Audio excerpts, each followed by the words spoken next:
Good morning to all students. आइए lesson 6 टूटती मर्यादाएं, जो कि Deepika Hindi Pathmala lesson 7 sorry class 7 से लिया गया है। लेसन 6 टूटी मर्यादाएं। आइए देखते हैं बच्चों। इस संपूर्ण घटना ने मेरे अंतर्मन को झकझोर दिया। टूटती मर्यादाओं को देख मैंने इसे लेखनी में पिरोने का निश्चय किया और यह आपके सामने प्रस्तुत है। महीनों से तारीखें लग रही थीं। आज फिर तारीख लगी थी। कई महीने से मुकदमा चल रहा था। प्रत्येक अगले सप्ताह के लिए तारीख लग जाती थी।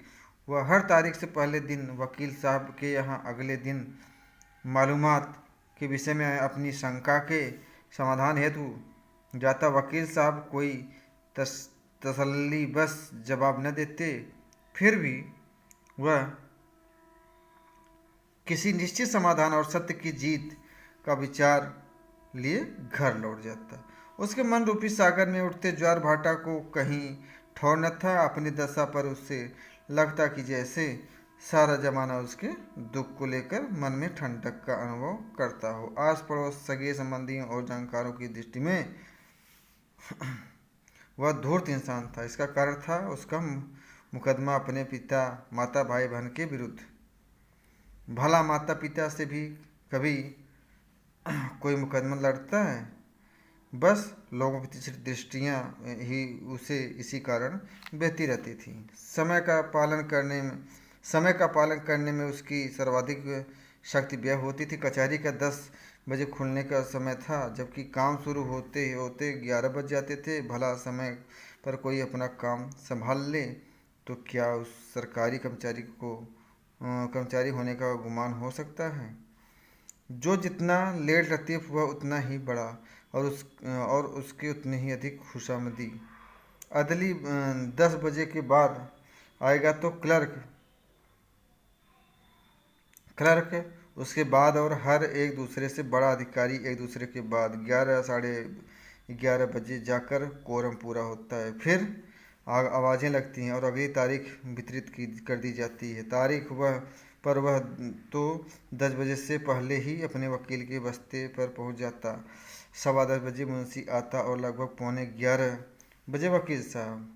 वह उन्हें नमस्ते करता। वे व्यापारी मुस्कान के साथ कहते, आप कोर्ट पहुँचो। नाम बुलाए जाने पर मुझे बुला लेना। उसे वकील साहब के इस गैर जिम्मेदाराना व्यवहार पर अचरज तो न होता, परंतु यह अवश्य लगता कि वह जिन लोगों के बीच फंसा हुआ है, ये उसके आदर्शों की सिलाई उधेड़ने वाले लोग हैं। इन्हें अपने मुवक्किलों से केवल पैसा चाहिए। मुवक्किलों के हितों को इन्होंने खूंटी पर टांगा हुआ है। तभी मुंशी जी कहते हैं, लाओ थोड़े पैसे जमा करवा दो, और वह अनमाना होकर 100 रुपये का नोट मुंशी जी को देकर अदालत का रुख कर लेता है। प्रारंभ में तो अदालत के सामने खड़े होने से उसे डर लगता था। न जाने लोग क्या कहेंगे, क्या सोचेंगे। वहाँ खड़ा हुआ निरपराध भी अपराधी ही माना और समझा जाता है। बेंच खाली होती तो उस पर बैठ जाता, अन्यथा खड़ा होकर दूर तक की गतिविधियों को अपना साक्षी बनाता। वहाँ उपस्थितियाँ देते समय उसे लगता कि पृथ्वी पर शायद यही नरक है। सब लोग अपनी अपनी बारी की प्रतीक्षा में होते।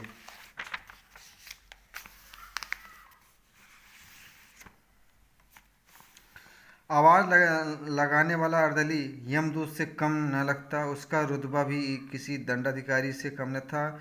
उससे कोई भी जानकारी प्राप्त करने का कोई व्यक्ति प्रयत्न करता तो वह किसी विधि विशेषज्ञ और पद के रुतबे की हैसियत से बात करता। ऐसा लगता कि यदि अपनी पर आ गया तो 4-6 महीने के लिए अंदर करवा देगा अथवा बड़ा अर्थदंड लगवा देगा।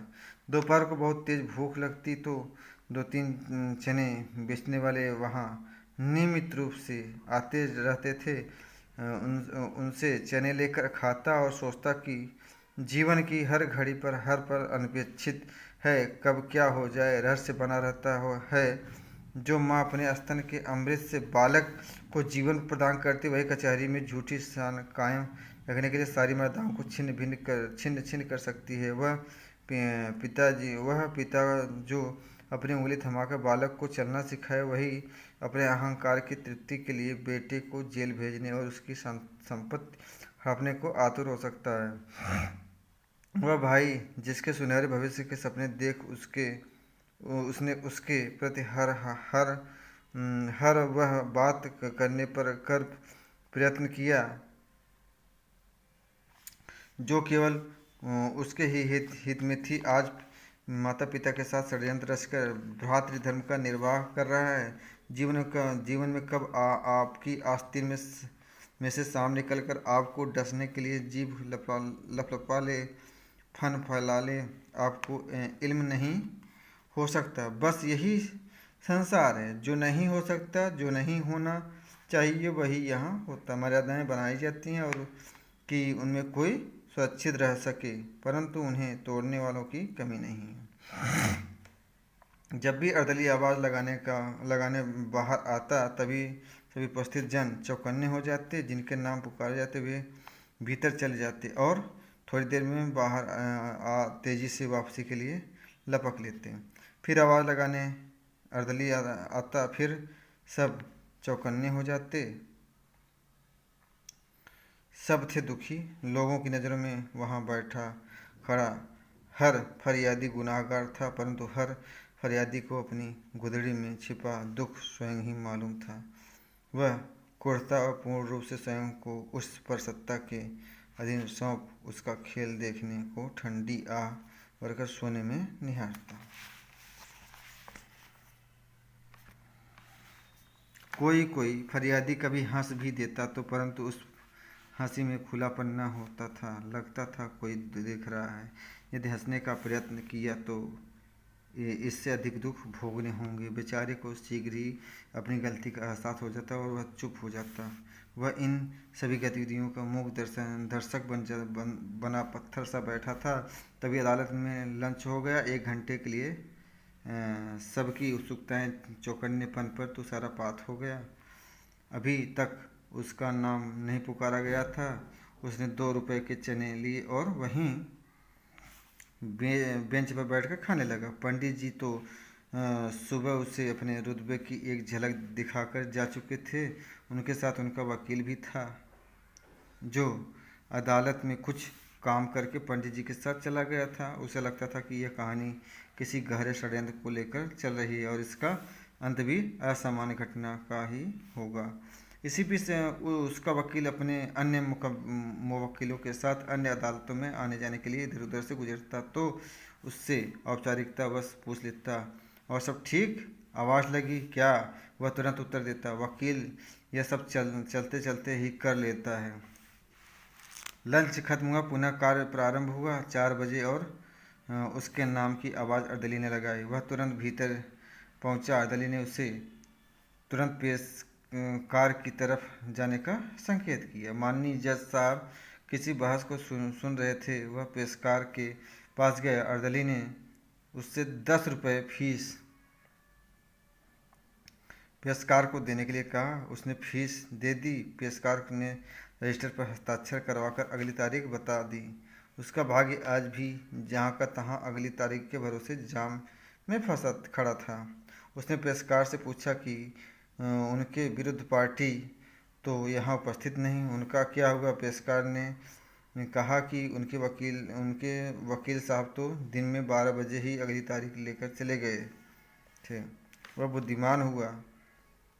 भूखा प्यासा दिन भर आवाज़ की प्रतीक्षा में खड़ा रहा और कागजों में वास्तविक आवाज़ का फैसला दिन में 12 बजे ही हो गया। वकील साहब घूस देकर यह कहकर चले गए थे कि इसके लिए आवाज़ शाम 4 बजे लगाना, तभी तो विरोधी थका फैसले के लिए गिड़गिड़ाएगा।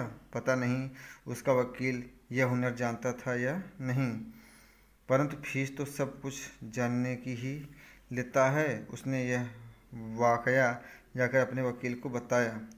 वकील ने अपनी मुख मुद्रा में संपूर्ण गंभीर लाते हुए कहा कि वह उस वकील और पेशकार से बात करेगा। शाम 5 बजे वह थका मादा अपनी उदासीनता समेटे घर लौट आया। पंडित जी और उसकी माता घर पधारे कुछ लोगों के साथ अट्टहास कर रहे थे।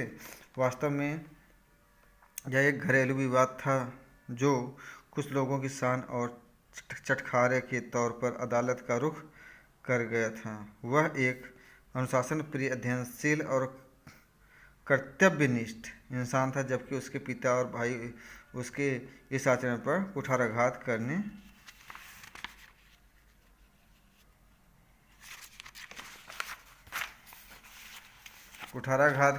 के अवसर की प्रतीक्षा में रहते थे। उसकी रेंगती हुई तरक्की को देखकर कोई कुटुंबी खुश न था। यही उनके टकराहट का विशेष कारण था। माता परिवार के प्रति उसके द्वारा किए गए बलिदान को दृष्टि में रखकर उसके प्रति नरम रहती। माता उसके आचरण से भी प्रभावित रहती और जानती थी कि वह लालच और स्वार्थ से परे की बात कहता और करता है। भाई कोई काम धाम करता नहीं था और उसकी संपत्ति में हिस्सा चाहता था। माता पिता भी लोगों के बहकावे में आकर इस मुद्दे को हवा देने लगे थे। भाई को किसी ने सुझाव दिया कि तू अपने भाई के मकान का बंटवारा मांग ले। मकान उसके द्वारा बनाया गया था, यह सभी जानते थे। फिर भी किसी ने कानूनी दांव-पेच फंसाकर उसकी माता के द्वारा उस पर झूठा मुकदमा करवा दिया। इस षड्यंत्र से बेखबर वह अपनी रोजी रोटी में जुटा हुआ था। एक दिन उसे अदालत का समन तो पता चला कि माँ ने उसे झूठे मुकदमे में लपेट दिया। मुकदमा चला, उसमें उसका बहुत शोषण हुआ। इसी अवधि में पिता कैंसर के कारण परलोकवासी हो गए। इसी बीच उसे लगा कि मुकदमे में हारूं या जीतूं, उससे हासिल किया होगा। क्या माँ से मुकदमा जीतकर उसकी खुशी मनाना उचित होगा? एक दिन उसने माता को बुलाकर इच्छा मालूम की। माता ने अपनी इच्छा प्रकट कर दी। उसने माता की इच्छा पूरी कर दी। अब भाई की बारी थी। उसने भाई की इच्छा मालूम की और उसकी इच्छा भी पूरी कर दी। माता ने मुकदमा वापस ले लिया।